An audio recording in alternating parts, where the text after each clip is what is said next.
I, like many others in the global south, specifically Latin America, grew up during the early 2000s and 2010s reading and watching media created in Europe and the United States.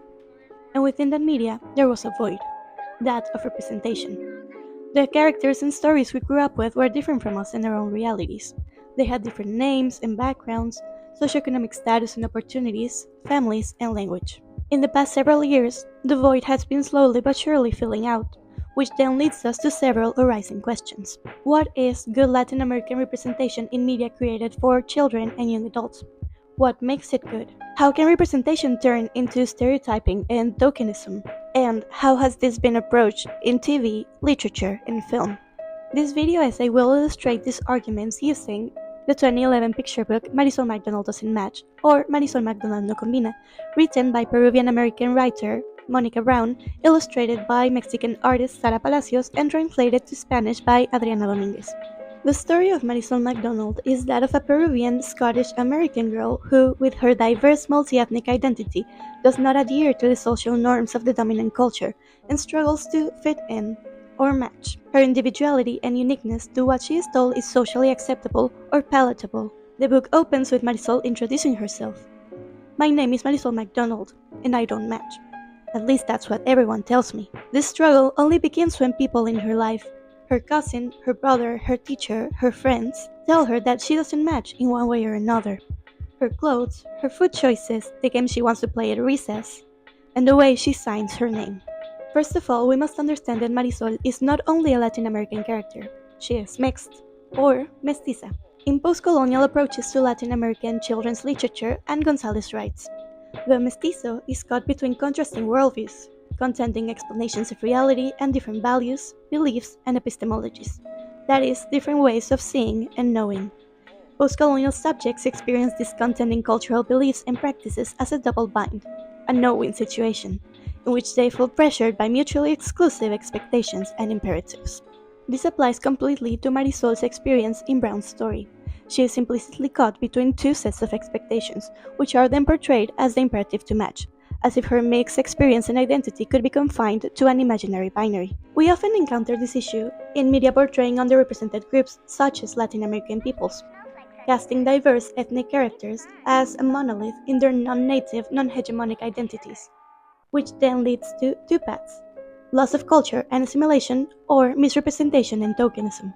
As Rodriguez and Braden state in Representation of Latinx Immigrants and Immigration in Children's Literature, the complex transnational identities of children of immigrants are often unexplored, and a large body of Latinx children's literature has failed to represent complex tensions associated with identifying as Latinx today, because Latin American has never been and will never be a single lived experience. Ellen Berry digs deeper in Hispanic representation in literature for children and young adults.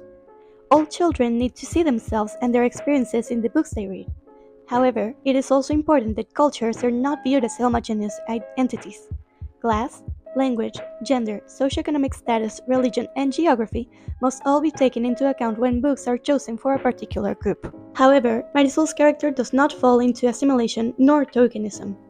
She is no monolith. She is different from her brother, her parents, her cousin, and her friends. She is her own person, with her own identity and self-expression. She does not match, and although she tries for a little bit, with the reassurance of Miss Apple and her parents, she refuses to fade into the cultural homogeneity. She says, "My name is Marisol McDonald, and I don't match because I don't want to."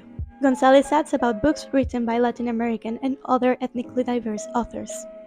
This lived experience on the periphery, which includes Marisol as a mixed character, negotiating between two worlds and two sets of expectations between what one has been taught by hegemony versus what one knows from local history, culture, family, and community, permeates these children's texts and makes them fundamentally different from texts produced by the center. This statement leads us to think of how language, Spanish, even Spanglish, is used in Marisol's story as opposed to other children's media. Marisol says, "I love peanut butter and jelly burritos, and speaking English and Spanish and sometimes both. Can I have a puppy? A furry, sweet perrito? Por favor." To which her mom responds, "Quizás," and her dad says, "Maybe." This conversation shows her bilingual experience and the full integration of both her languages into her everyday life, supported by each of her parents replying in their native language. The conversation also differs from other early 2000s and 2010s media, in which Spanish and Spanglish were often misused to show a very specific type of diversity, often portrayed as exotic or funny to the rest of the dominant culture. Let's think of Disney Channel shows using the word fiesta as a punchline. But this is also different from other media set in Latin America, like Disney's Coco or Encanto, in which language, although fictionalized to be a mix of English and Spanish for English speaking audiences, is shown to be experienced much like Marisol does throughout the picture book. In addition, a mix of both English and Spanish is used in Sara Palacios' illustration as parts of the background, with birds, buildings, items of clothing, and things in the McDonald home, as well as the Spanish and English versions of the text, which further establishes both languages as equal parts of Marisol's life. But why is this type of story relevant to today's world? Why do we need multi-ethnic narratives? Today's sociopolitical climate presents many challenges, including the rise of anti-immigration, xenophobic sentiments, and the dehumanization of multi-ethnic, often first or second generation immigrants and their families. As Rodriguez and Braden say, meaningful stories that reflect children's immigration experiences and surrounding issues that children are dealing with in the current sociopolitical climate must be central to a literacy curricula. Stories like Marisol's counter the xenophobic sentiments by showing diverse people, especially children, living their everyday lives, going to school, playing with their friends, and experiencing the hardships specific to their mixed identities within a dominant culture. Barry states, through multi-ethnic literature, minority children can find out about the valuable contributions their culture has provided to the US and the world. In this literature, they can also see again and again that while there are differences, the similarities between cultures are pervasive. Multi-ethnic literature calls for acceptance between the dominant and the diverse, and as Barry cites Banks in Multi-Ethnic Education Theory and Practice, to understand the complexities of ethnicity and culture, and to take pride in who they are as people, as well as learn to respect other cultural groups. It is important for rich, multicultural, multi-ethnic, multilinguistic literature to be present in young readers' lives because it exposes them, their teachers, parents, and guardians, to different portrayals of diversity and identity and how this identity shapes a person's experience.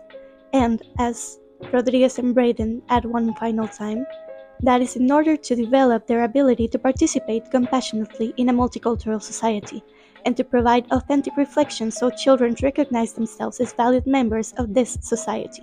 So Marisol McDonald doesn't match because she doesn't want to, and she shouldn't have to in order to be accepted by the people around her. And neither should the diverse readers of Monica Brown's story, which encourages them and others to take pride in their uniqueness and to find the love and joy that is pervasive in sharing a multi-ethnic, multicultural, multilinguistic world.